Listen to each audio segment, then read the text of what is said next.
Olá, querido, a paz de Cristo Jesus. Pastor Adriano Moreira, mais uma vez com você. E estamos agora com alguns temas muito importantes, pertinentes, temas contextualizados e temas que estão sendo abordados ou nos nossos noticiários ou em nossas redes sociais. E hoje eu quero abordar com você sobre esse tema: crime contra um inocente indefeso. É isso aí.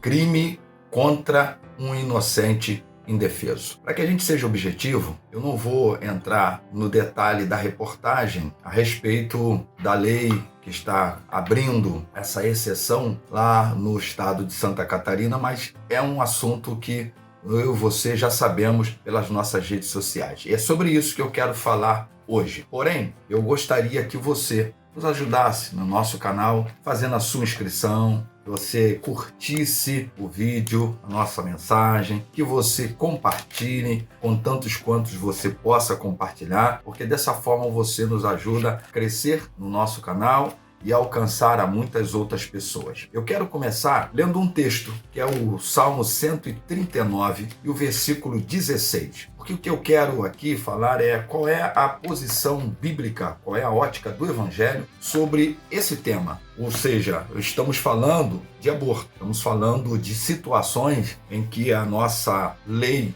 apesar de estar há muito tempo numa direção, ainda proibindo, ainda é crime pela nossa legislação, o aborto, a não ser em alguns casos, nós vamos aqui falar, mas nós temos visto aí algumas exceções em algumas situações, como o caso recente de Santa Catarina. O Salmo 139, o verso 16, ele vai dizer assim: os teus olhos viram a minha substância ainda informe, e no seu livro foram escritos todos os meus dias, cada um deles escritos e determinado quando nenhum deles ainda existia. Bom, vamos lá. Quem tem uma consciência do significado da vida, quem tem consciência do significado do Evangelho, não faz e nem propõe o aborto. Então, por isso, eu sou contra o aborto, eu sou contra o homicídio, eu sou contra o suicídio, eu sou contra o infanticídio, eu sou contra a pedofilia, qualquer coisa dessa natureza segundo o Evangelho, qualquer coisa dessa natureza segundo Cristo, segundo o Evangelho. Então, eu e você precisamos ser desses que entendam o que o Evangelho nos ensina, que entende o que a palavra de Deus traz para nós como verdade para o nosso coração, como verdade para a nossa alma, como verdade para a nossa vida. Bom, a lei brasileira, ela permite o aborto em dois casos principais. Um deles é quando quando a gestação, quando a gravidez é fruto de um estupro. E segundo a lei, esse aborto ele pode acontecer até a 22ª semana, até 22 semanas. A partir daí, a lei já começa a ter algumas restrições. Segunda situação é quando há um risco de vida para a gestante, para a mãe, quando na verdade vai ter que se escolher entre perder duas vidas, né, porque aí se a mãe morre também o feto, o bebezinho, e ter que escolher entre a vida, né, que normalmente a escolha, a lei aponta para a gestante como a vida que tem que ser preservada, porque a vida que já está vivendo, que já está, enfim, na comunhão da família e etc. E a lei também, ela é favorável, ela abre essa exceção do aborto quando se trata de um feto anencéfalo. Anencéfalo é aquele feto que ele vai até nascer, mas ele só vai ter algumas horas de vida porque ele está com um cérebro, né, não formado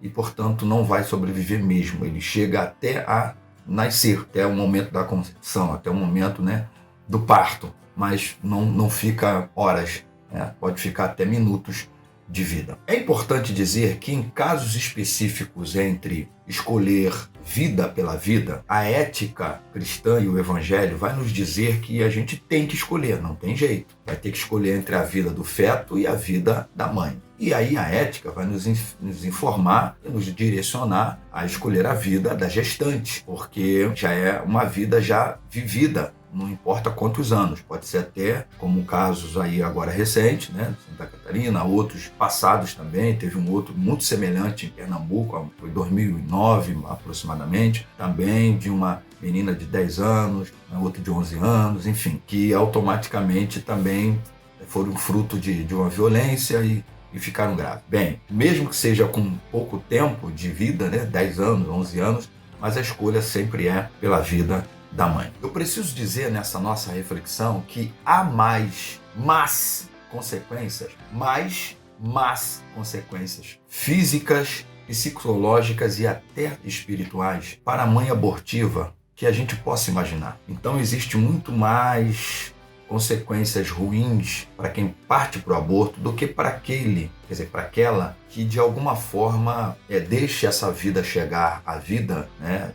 Que segure, que preserve essa gestação pela vida, porque na verdade se é uma gravidez fruto de uma violência ou de um abuso, ali são duas vítimas, não só a gestante, mas também uma criança que não tem nenhuma noção de como foi o modus operandi que ela está chegando à vida. É preciso que houvesse muito mais instrução no meio religioso de educação sobre não engravidar, principalmente a chamada gravidez indesejada, que boa parte dos abortos que estão acontecendo por aí não são só especificamente pelo fruto de abuso ou pelo fruto de uma violência, de um estupro, mas de uma gravidez indesejada. Daí, então, é muito mais importante que haja educação sobre isso, que as igrejas deveriam fazer, que as instituições deveriam fazer, que os que são contra o aborto, como eu sou, deveriam fazer. A gente deveria muito mais instruir, porque com certeza teremos menos abortos acontecendo e menos que teríamos que dizer para não abortar. Então, segundo o Evangelho, porque o Evangelho, como eu já disse, por que eu sou contra o aborto, contra o homicídio, contra o suicídio, contra o infanticídio, contra a pedofilia? Porque a Bíblia é a favor da vida. Deus é a favor da vida. Cristo é a favor da vida. E quando eu leio um texto como esse, e eu vou ler mais uma vez para você, Salmo 139, verso 16. É um salmista chamado Davi e ele está falando da onisciência, onipotência de Deus, e quando ele está dizendo que ainda quando ele estava de modo informe, ou seja, ainda é só para a gente entender que de um dia a 294 dias, que são 42 semanas, o ser humano, é pessoa e é vida, porque é isso que a Bíblia diz. Então eu vou ler mais uma vez, os teus olhos viram a minha substância ainda informe, que coisa maravilhosa, e no teu livro foram escritos todos os meus dias, cada um deles escritos e determinado, quando nenhum deles ainda existia. Então, segundo a Escritura, a não ser nessa questão de vida pela vida e até na questão do feto anencéfalo, se essa gestante, essa mãe, entender essa mensagem do Evangelho, mesmo ela sabendo que essa criança vai nascer, isso vai ficar mais alguns dias, mas ela não se sentirá confortável em tirar a vida, mesmo sabendo que será uma vida de alguns minutos ou talvez de algumas horas, no caso do feto anencéfalo. Mas nas outras situações do aborto, qual seria a proposta bíblica, a proposta de Jesus, a proposta do Evangelho, a proposta para essa questão, de uma gravidez que acabou sendo fruto, principalmente desse caso, de violência e abuso. Os outros acho que a gente não precisa abordar, de quem engravidou, não estava bem planejado, agora o aborto. Não, no caso de uma gravidez fruto de violência e de abuso. Número 1, que essa pessoa violentada, abusada, ela seja socorrida, ela receba ajuda, tanto psicológica quanto física, também, e espiritual, para que ela possa, a partir dessa proposta de Jesus e do Evangelho, deixar essa gravidez chegar, deixar essa gravidez prosseguir e essa criança nascer sem que ela seja tirada à vida. Segundo, que a vida ela ainda é informe, sempre, do primeiro aos 294 dias, sempre é uma pessoa, sempre é uma vida e sempre deverá ter o pleno direito de viver. Então a gente precisa entender isso. E que automaticamente, não havendo a condição dessa gestante criar essa criança e ser essa mãe, que busque uma adoção legal. E aí é onde eu parabenizo uma das artistas agora recente, que tendo sido fruto a sua gravidez de um estupro, ela não matou, não abortou, deixou a gravidez prosseguir, mas ela legalmente fez um processo de adoção. Por isso, eu volto a dizer, e para encerrar esse nosso vídeo, essa nossa fala, essa nossa colocação: aborto é um crime contra um inocente indefeso. Jesus é pró-vida, eu sou pró-vida, Espero que você também o seja.